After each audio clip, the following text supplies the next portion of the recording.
basic sentence structure is important, but there's certain rules that you need to take advantage of. And we're doing language lessons here. Okay? Is that all right? So let's say basically in my classes I got to tell students you really need to know what a verb and a noun is, okay? The difference between a verb and a noun. It sounds very basic, but a lot of these things that we talk about come into play when you're studying the language. And so if you don't know what a verb is, you don't know what a noun is, you get the two mixed up, it's not going to help you later on. I've heard comments of students that have taken a language sequence and said, you know what? I learned more about English than in my English class in your Ojibwe language class. Because I talk about preverbs, suffixes, when you have a verb, when you got a prefix and a suffix on a word at the same time, apparently you call it a circumfix. They really like that word, circumfix. Are you circumfixed? You know, so I was get a chuckle out of that. But I was fortunate to have a doctored linguist taking my class. At first I was kind of intimidated because I loosely use terminology. I don't even know if that's the right terminology. So then we quickly got updated on the correct terminology. That's where I got circumfix from. Yeah.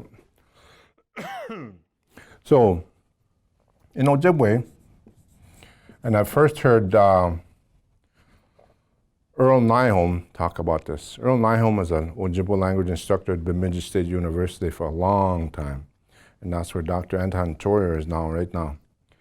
When you're talking about Ojibwe, and you have a verb and a noun in the same sentence, you have to be in what he calls agreement. They have to be in agreement. Probably the same structure in most other languages. So what does that mean, they got to be in agreement? Well, the noun can either be animate or inanimate. Those are the two choices you have.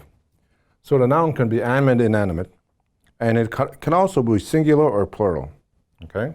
So animate would be like a man, inanimate would be like a table. But they can also be singular and plural.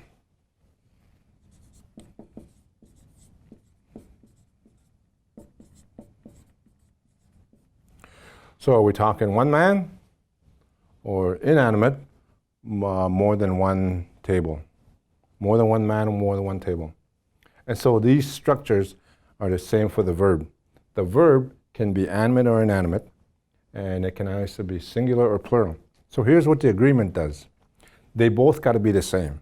They both got to be animate, or they both got to be inanimate, or they both got to be singular, or they both got to be plural. So that's what makes it consistent. So if you didn't know that, you look in a dictionary and you look for the word bring. Well, there's two words for bring. You find bring in a dictionary. You got bij and you got bidun. Dictionary does a wonderful job of putting together all of the definitions of the words. But it doesn't give you the sentence structure formation on there.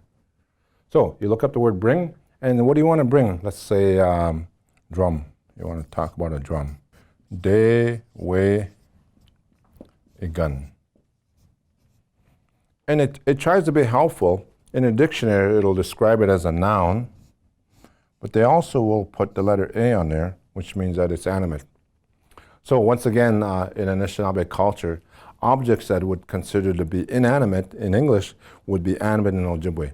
And that's not all of them. Mostly sacred things, drum, feather, pipe, tobacco, all those sacred things that we use in ceremony become animate. So what you got up here, bij is a verb that is animate.